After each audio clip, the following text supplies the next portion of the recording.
face it, those sessions could run a little long and did not always follow Robert's Rules of Order.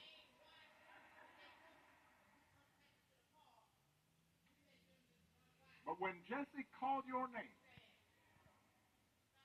and acknowledged you in that room,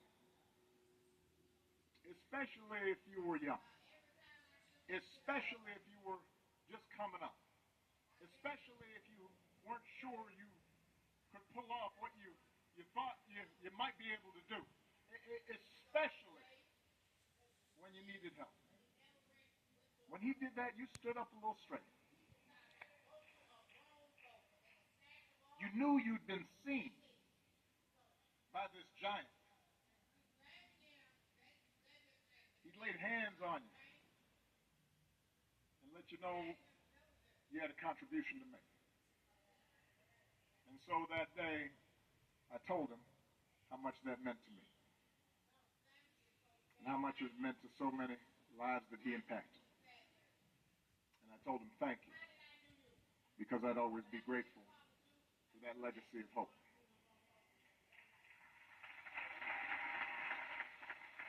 I know I've gone long. It was going to be much shorter until Isaiah spoke.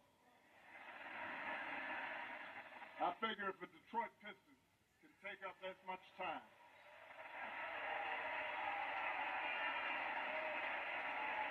it was beautiful, and I mean that. Love me some Isaiah.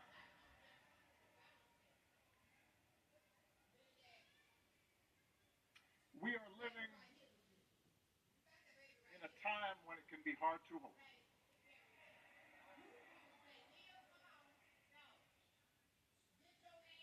Each day we wake up to some new assault on our democratic institutions. Another setback to the idea of the rule of law.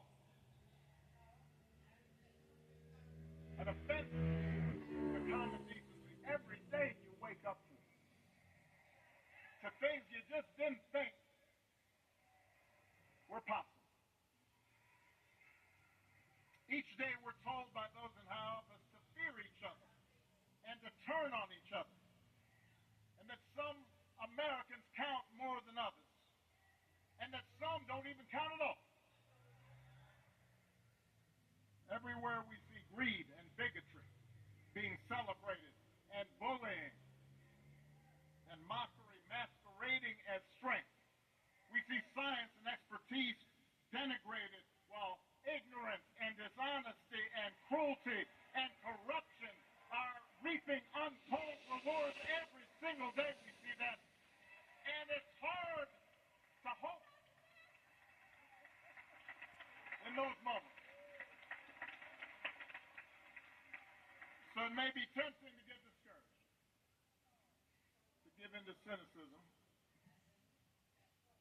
It may be tempting for some to compromise with power and grab what you can. Or, even for good people, maybe just put your head down and wait for the storm to pass. But this man, Reverend Jesse Louis Jackson, inspires us to take a harder path. His voice calls on each of us to be heralds of change, to be messengers of hope, to step forward and say, send me. Wherever we have a chance to make an impact, whether it's in our schools, or our workplaces, or our neighborhoods, or our cities. Not for fame, not for glory, or because success is guaranteed, but because it gives our life purpose. Because it aligns with what our faith tells us God demands. And because if we don't step up, no one else will. How fortunate we were that Jesse Jackson answered that call. What a great debt we owe to him. May God bless Reverend Jackson.